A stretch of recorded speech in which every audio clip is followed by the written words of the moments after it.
membawa doa ini secara ajaran saya itu Katolik. Berdoa dimulai. Berdoa selesai. Terima kasih adik yang sudah memimpin kita dalam doa. Oke, sebelum kita mulai, sebelum ibu melaporkan materi kita, ibu mau absen dulu ya. Nanti siapa yang tidak hadir? Yandri ibu, menerima larangan. Oh Yandri, Yandri sendiri? Kasih dengan durasi Elsa ibu. Elsa kenapa? Sakit ibu. Sakit. Oh Elsa sakit. Nanti siapa yang dekat dengan Elsa? Bisa tanya sakit Saya, apa? Ibu. Elsa sakit apa? Sakit lambung. Aduh. Sikit juga ibu sakit. Oke. Tapi tidak tahu sakit apa ibu. Oke, yang nanti teman-teman bisa kunjungi ini Elsa dan Zikin ya. Ya ibu. Oke, baik. Oke, mungkin adik-adik sudah kenal ibu atau belum? Belum ibu. Oke, kalau begitu ibu perkenalkan diri dulu ya, karena mungkin adik-adik lihat ini ibu siapa ya, tapi tidak tahu namanya. Ya ibu. Iya. Perkenalkan nama ibu Yohania Tasya Tuko. Adik-adik bisa panggil Ibu Ita. Ya, Jadi Ibu. ibu ini salah satu guru BK di sekolah kita adik-adik. Jadi ibu ini ibu menangani di kelas 8 ya. Jadi 8A, 8B sampai 8C itu ibu yang menangani. Oke, adik-adik sudah mengenal ibu? Belum.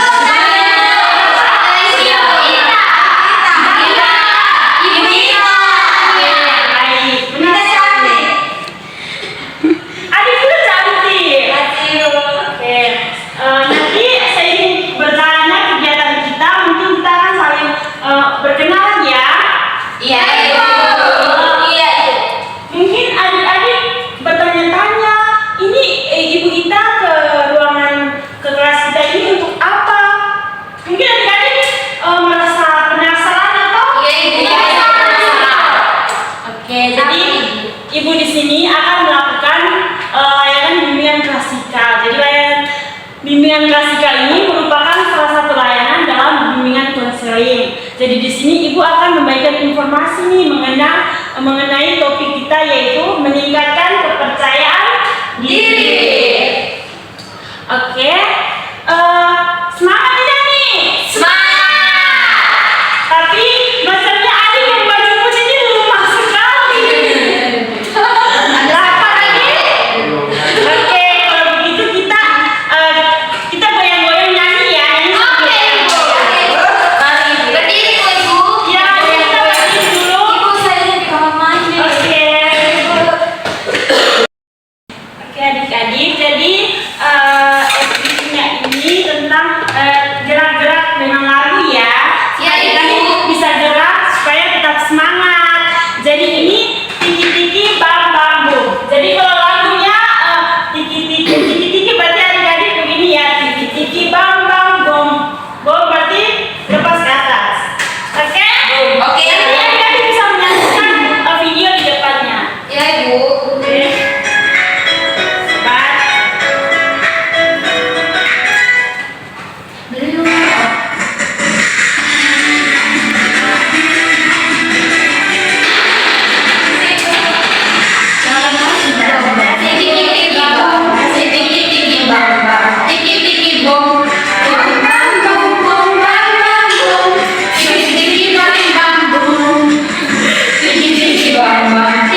Jadi baik adik-adik, ibu mau tanya nih, kepercayaan diri itu apa ya?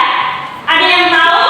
Berani tampil di depan. Oke, itu kepercayaan diri identik dengan keberanian ya. Ya. Pede ibu. Oke, Percaya diri.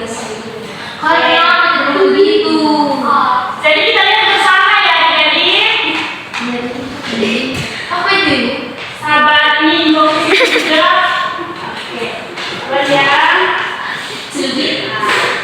jadi percaya diri itu merupakan satu kemampuan untuk meyakini diri kita pada kemampuan dan kelebihan yang kita miliki agar kita dapat mengembangkan diri kita sendiri. Jadi kepercayaan diri itu adalah kemampuan dan kelebihan yang kita Miliki. Terus apa sih manfaat dari meningkatkan rasa percaya diri ini? Spesial. Bisa menjadi seorang pemimpin. Oke, bagus. Hebat. Ini ibu minta satu orang ibu baca ya. Saya ibu. Coba. Siapa yang bisa baca? Saya ibu. Ibu tulisan terfoto. Siapa yang bisa baca? Oke. Adik, sebelum membacanya, tolong perkenalkan diri dahulu ya. Oke ibu. Terima kasih ibu. Perkenalkan nama saya Monica. Halo Monica. Oke. Jadi manfaat meningkatkan rasa percaya diri ada 4. Yang pertama, Anda akan menjadi yang tahan banting, tidak mudah terpengaruh oleh orang lain, karena Anda telah mempunyai prinsip hidup yang tidak dapat dilemahkan oleh orang lain. Yang kedua, mampu mengatasi keadaan dengan baik, mampu menggunakan akal bijak sehingga tidak mudah terprovokasi oleh orang lain. Yang tiga, tahu kapasitas diri sendiri sehingga mengerjakan sesuatu secara efektif dan efisien. 4. Kualitas kepribadian meningkatkan yang tentunya akan meningkatkan hubungan Anda dengan orang-orang di sekeliling Anda. Jadi adik-adik kita itu harus meningkatkan rasa percaya diri supaya kita itu menjadi tahan banting, tidak mudah terpengaruh dengan orang lain, terus mampu mengatasi keadaan dengan baik. Jika kita dalam situasi yang urgensi atau yang sesuatu atau kita berhadapan dengan orang banyak, itu kita tidak takut, namun tidak merasa takut.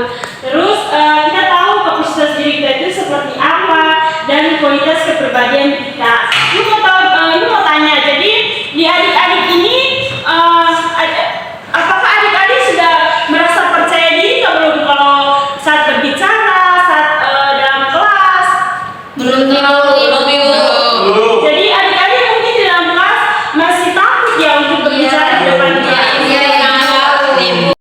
Jadi mungkin adik-adik ini tidak bisa atau tidak memiliki kepercayaan diri itu, mungkin adik-adik bisa baca di depan.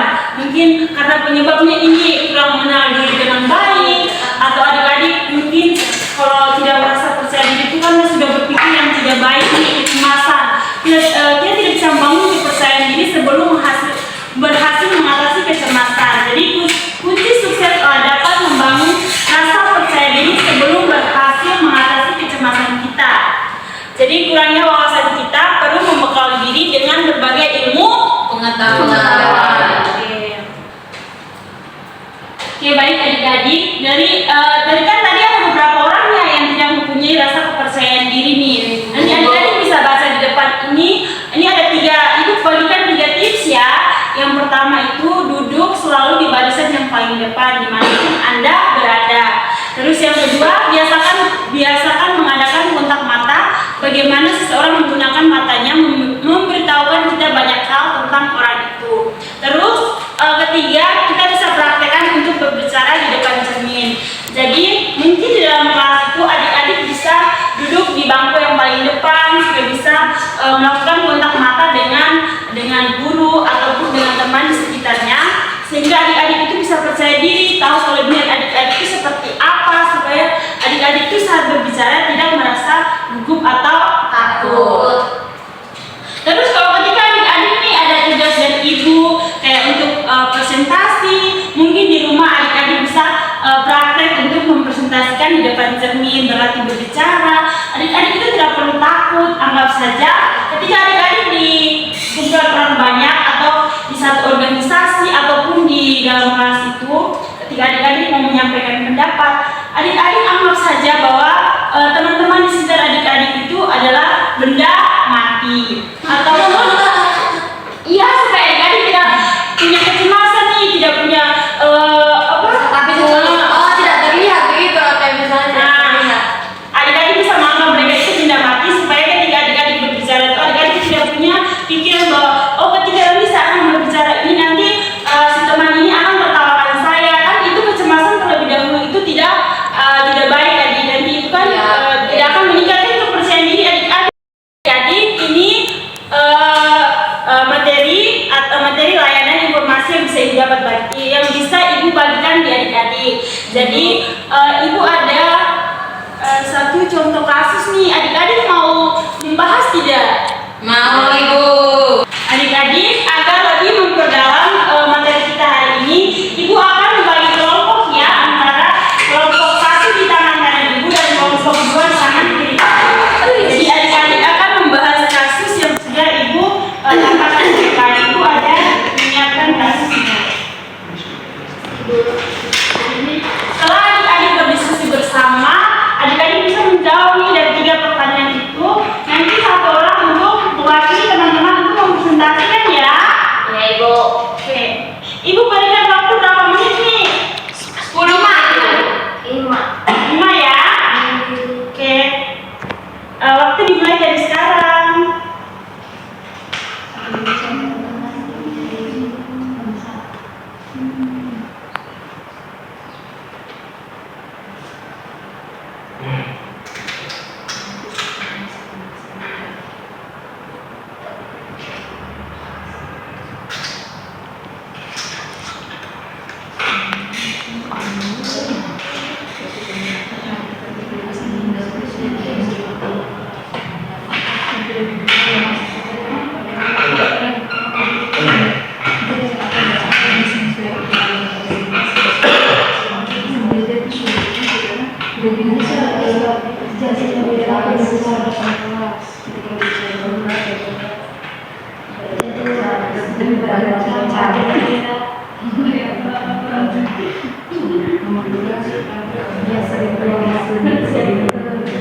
Minder.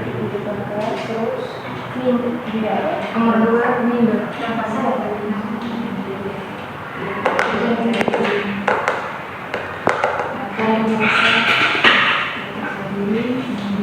Bagaimana sudah jadi?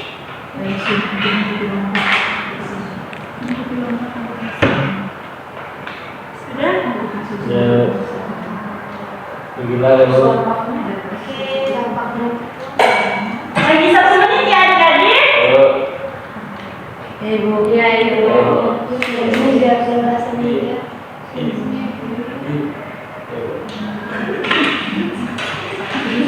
Sudah?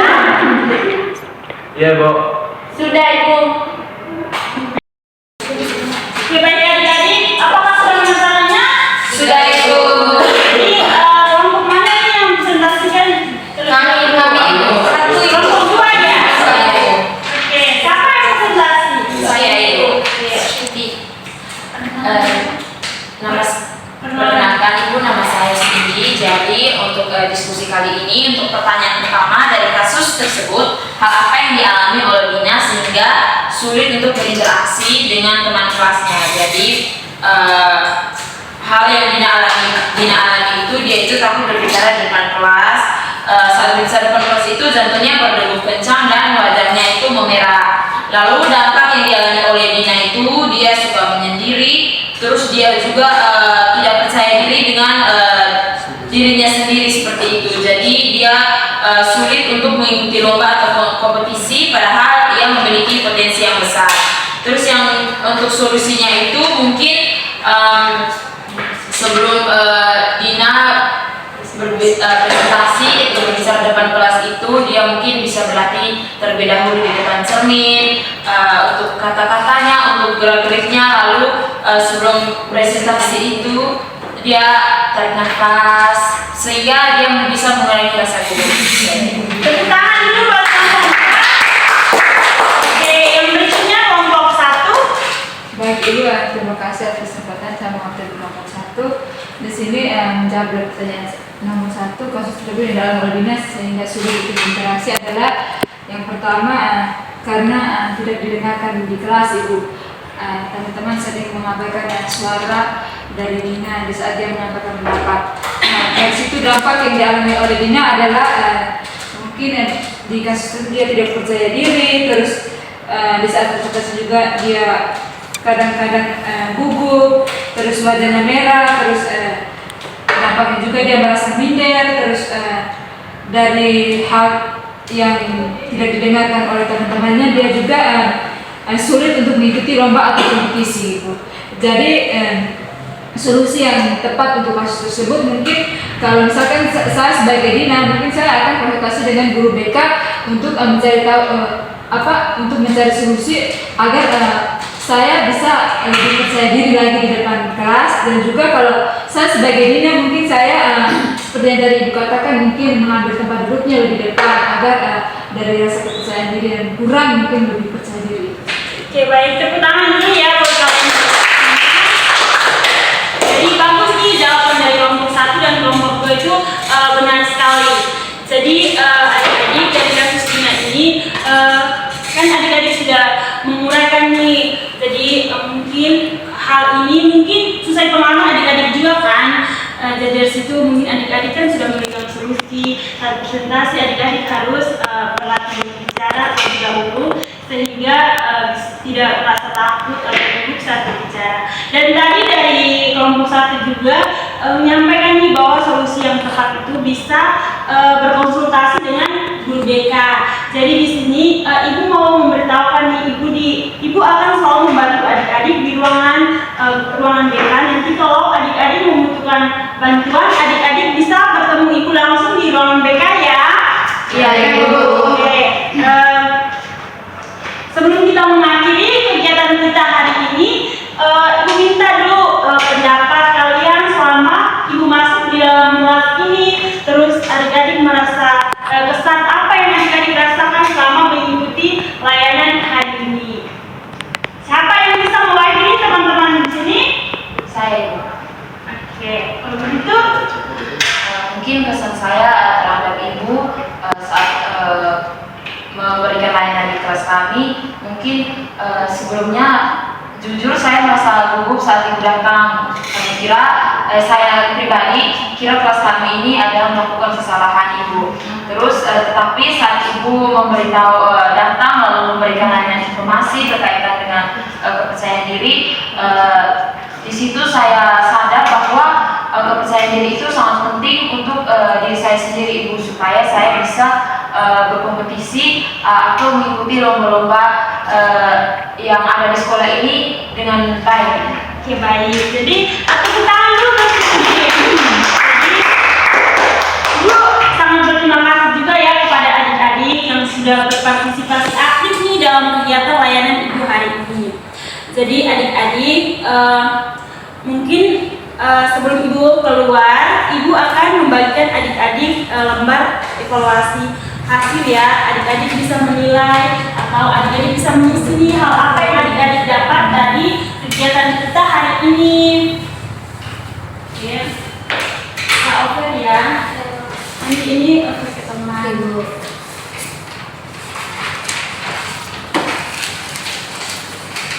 Isi sesuai dengan apa yang adik-adik alami, apa yang adik-adik dapatkan dari layanan ibu hari ini. Sudah? Sudah, Ibu. Oke, terima kasih adik-adik.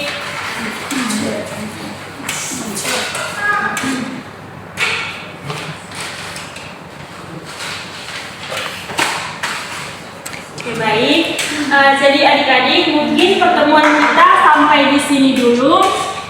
Nanti minggu depan atau kalau ada waktu kosong atau jam kosong, ibu akan ke ruangan adik-adik lagi ya. Baik, Oke, sebelum kita mengakhiri, ibu minta satu orang untuk memimpin kita dalam doa. Siapa nih? Tadi kan dari sini, kan? Tadi di sini. Tadi di sini, Ibu. Minta maaf. Sekarang dari sini. Ibu dan teman-teman sekalian, sebelum kita pulang, marilah kita berdoa. Berdoa mulai. Berdoa selesai. Oke, baik. Terima kasih adik yang sudah memimpin kita dalam doa. Kalau begitu Ibu pamit dulu ya ke ruangan BK.